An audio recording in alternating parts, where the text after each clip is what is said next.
Hi everyone, it's Mike from the Pace of Service, and I just got back from a whirlwind tour of a number of conferences this October.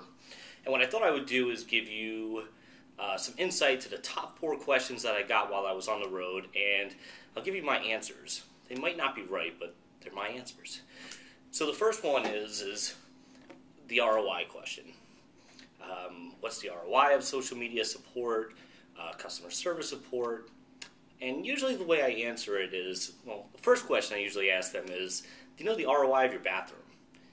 First, it breaks the conditioning of the person, but it also starts to set the, where this is going. Usually then I'll ask them a serious question about, do you know the ROI of your whole customer service? And usually the answer is the same as the bathroom question. Where I tell people to focus on is less return on investment, but return on your objectives. I think Jason Falls, in his new book, really gives some great examples of returns on objectives, like returns on your brand, returns on your reputation, returns on your community building and your relationships with your customers. Another way you can look at it, if you need to really get some kind of hardcore numbers, is engagement to me, if I want to quantify it, is really about customer lifetime value.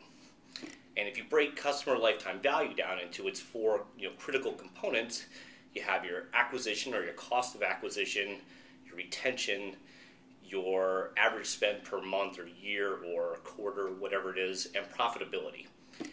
So from an acquisition standpoint, are people refilling your funnel? Is your cost of acquisition cheaper? If you're in customer service, your primary role is retention. So are you keeping these customers? And then how much are these customers spending per month? And then are these customers profitable? Are they costing you too much to have, or is it really cheap to have them using your customer service channels? That's typically my answer to the ROI question. It's difficult, and a lot of people are still trying to solve it now. Let's check that one off. Ownership. This is tough too. Who owns social media in an organization?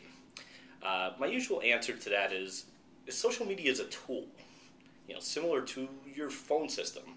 If your customer service world owns your phone system, the sales department doesn't come over and ask you if they can use the phone today. It's a tool. Your whole entire organization should be using this incredibly powerful tool. What you really probably need is governance. Or you need to build trust within your organization. So when I think about trust, I think about, are the people who currently own it, which is probably marketing or PR, do they feel that you sincerely want this?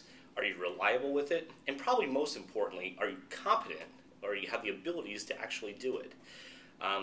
So that's my thought on ownership. I think everybody should own it. It's a tool. B2B. Can B2B use social media? Of course they can. But what I would first suggest for folks to do is, if you're in a B2B situation, is understand if your customers are using a lot of these social tools in a B2B situation. A lot of times they don't.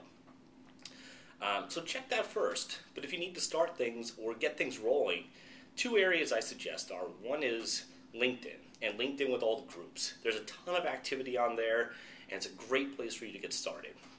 Another one is, starting your own blog and becoming a thought leader in your particular space. And then lastly, negative comments. The way I kind of see it is social media is a big wave. You could stand there real stiff and still and try to hold yourself up against it, or you can get on a surfboard and ride the sucker. I'm on the ride the sucker way. You don't want to be chapstick and try to avoid those negative comments or erase those negative comments. It's not going to help. Negative comments are feedback. Take that feedback. Even if it's negative, use it. Put it into your Voice of the Customer program. Social media is not going to cover up suck. You need to understand, what that feedback is, what the root cause of it is, and go fix that root cause, because that's essentially what your customers are asking. So I hope that really brief answer to some of the toughest social media questions and the toughest questions that folks are asking out there, I hope that helped a little bit for you. I'll talk to you soon. Thanks.